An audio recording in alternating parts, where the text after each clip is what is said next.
ብላኝ ነው ልጅ ምግብ ሳልሰራልሽ ወጣው አይደል? አሁን ገብቼ ቆንጆ እንቁላል ጠብስልሻለሁ። እሺ እማዬ ምግቡን እኔ ሰርቻለሁ። አንቺ ግን የት ሄደሽ ነው ይሄ ሁሉ ሰዓት? ልብስ ነበረኝ የሚታጠብ እሱን ላጥብጄ ነው። እማዬ እንደዚህ ያመመሽ ልብስ ልታጥቢ ትሄጃለሽ? ቆይ ግን አንቺ መቼ ነው ለራስሽ የምታስቢው? አሁን ደህና ነኝ። ይልቅ ለኔ መጨነቅ ተይና ስለ ትምህርትሽ አስቢ። እማዬ ትምህርቱን አቁሜ ስራ ልስራ ብልሽ? አይ እንግዲህ አሁን ገና ልታሳሚኝ ነው። ያ አባት ተብዬው ጋር ድርጅት ውስጥ ስራ እንዲፈልግልኝ ላናግረው ሄጄ ነበር። ከዚህ ሰውዬ ጋር ትገናኝ ብልሽ አሻፈረኛልሽ አይደል እንዴ? ቆይ ታዲያ ለምን ነው በስሙ እንድጠራ ያደረግሽኝ? ካልሆነ ደግሞ ከዚህ በኋላ ባንቺ ስም ብሌን ዘርፌ ተብዬ መጠራት ነው የምፈልገው። አሁን ይልቅ መንገድ ላይ መለፋለፉን ተውና ወደ ቤታችን እንሂድ።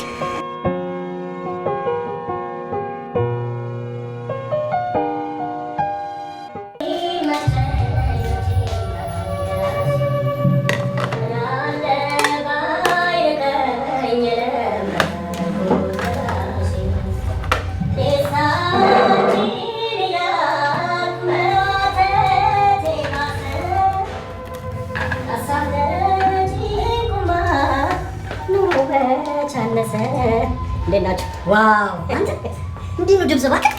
አዎ በጣም ያምራል። የድሮዋ ሚስቴን በጣም ድምጼን ትወደው ነበር። እና ወደ ውስጥ ገቢ ስንፈልግሽ እንጠራሻለን። እሺ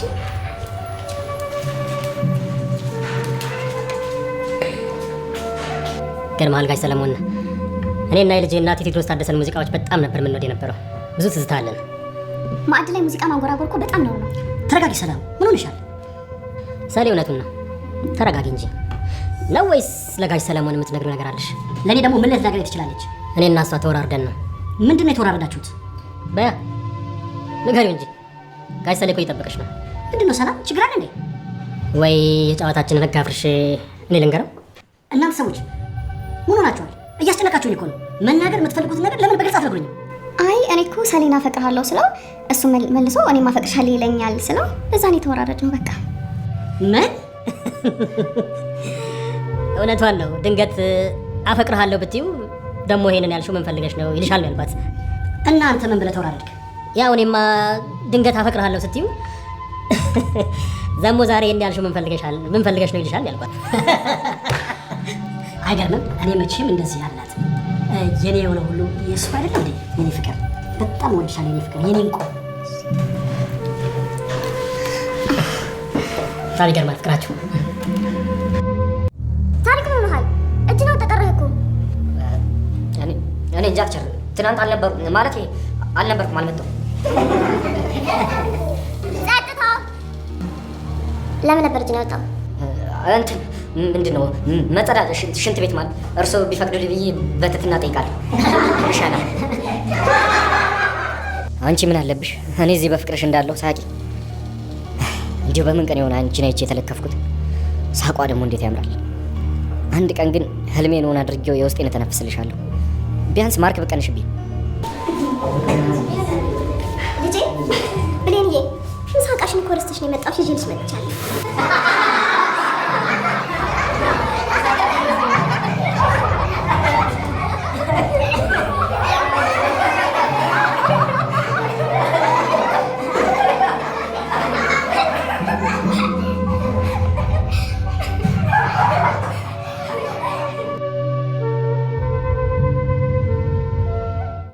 ብሌን ምሳቃዋን ረስታ ትምህርት ቤት ስትሄድ እናቷ ትምህርት ቤት ድረስ ስታቀብላት የክላስ ተማሪዎቹ በሙሉ ተሳለቁባት። ብሌንም እጅግ በጣም ተበሳጭታለች። ታሪኩ አስተማሪውን አፍቅሮ ይሰቃያል።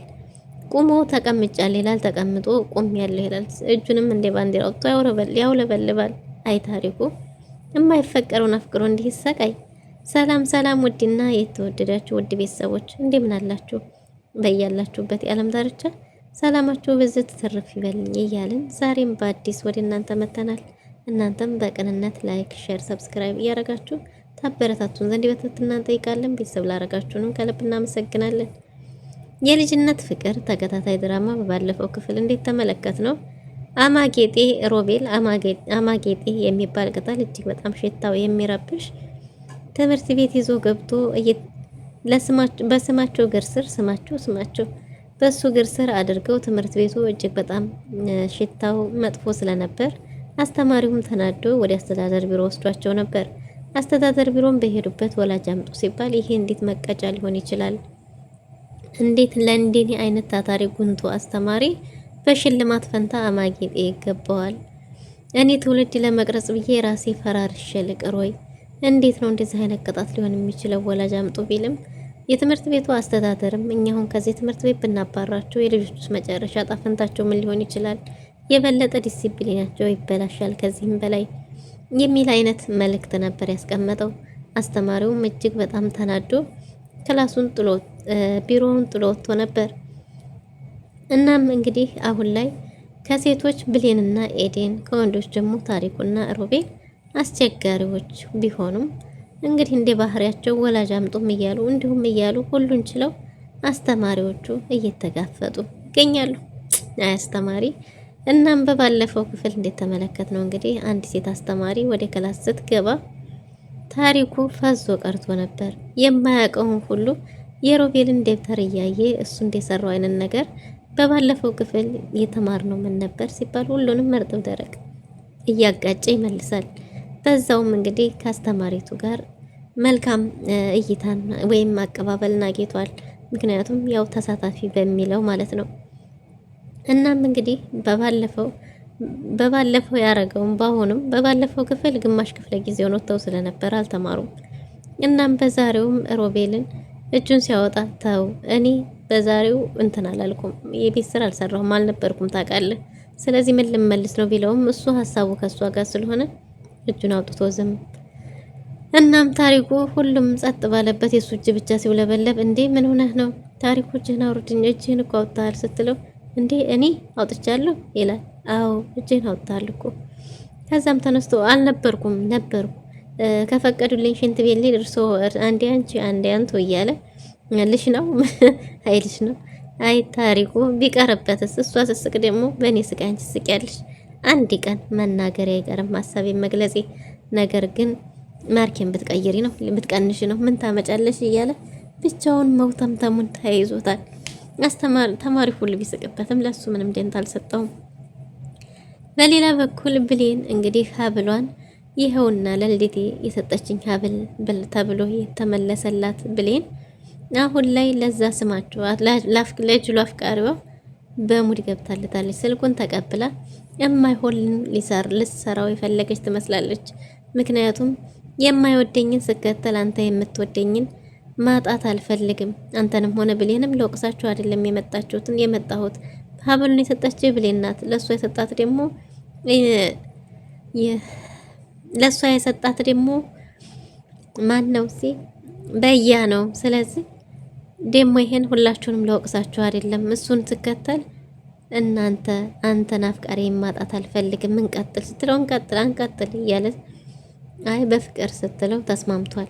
ይሄ ጅራንፎ እሷ ግን ለመበቀል እንጂ የእውነት አፍቅረው ወይም ፍቅሩን ተቀብለው አይመስልም።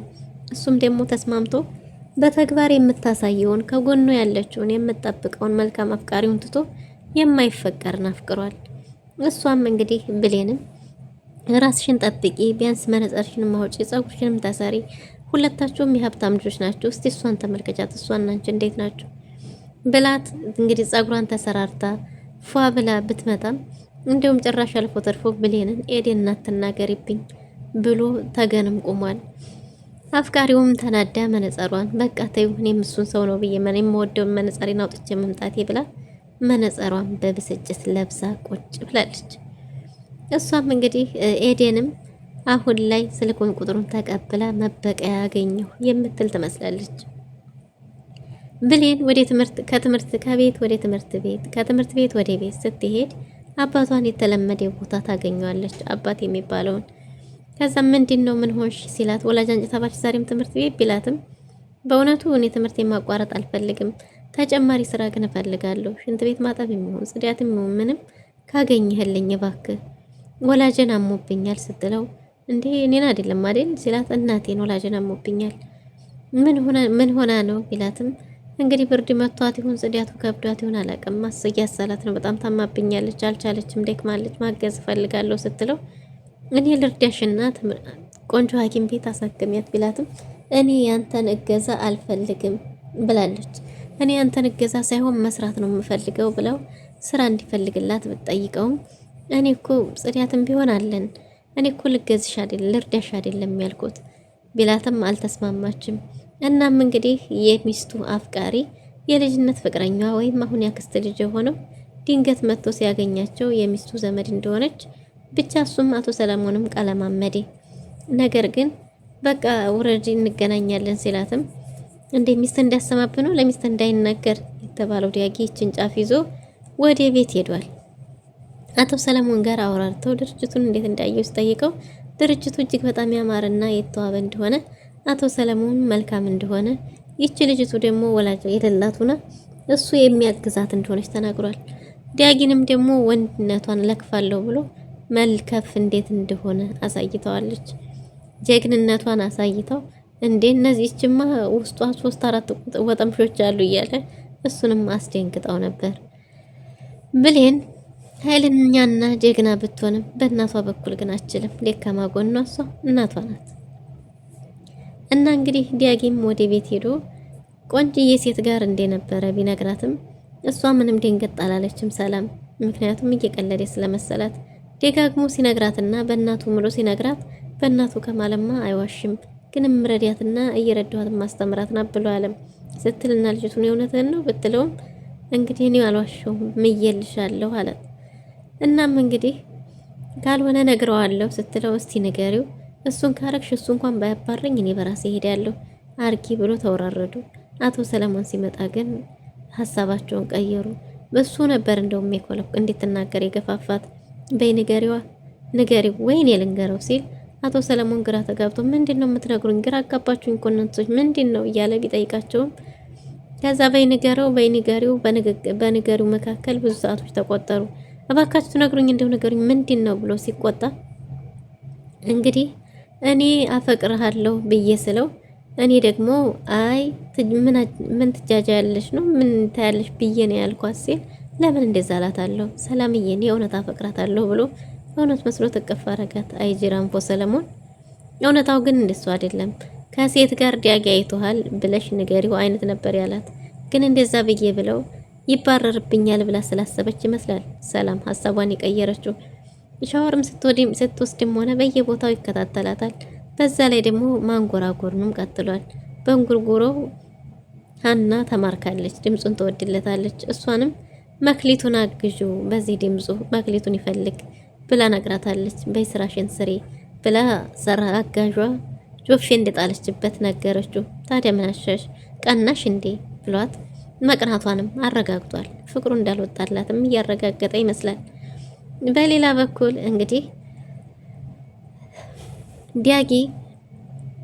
ዲያጊና ሰላም መጨረሻቸው ምን ይሆናል የሚለውን በቀጣይ ክፍል ይዘን እስከምንመለስ ድረስ ለዛሬ የነበረን ቆይታ ከሞላ ጎደል ይህን ይመስል ነበር። ሰንብቱልን።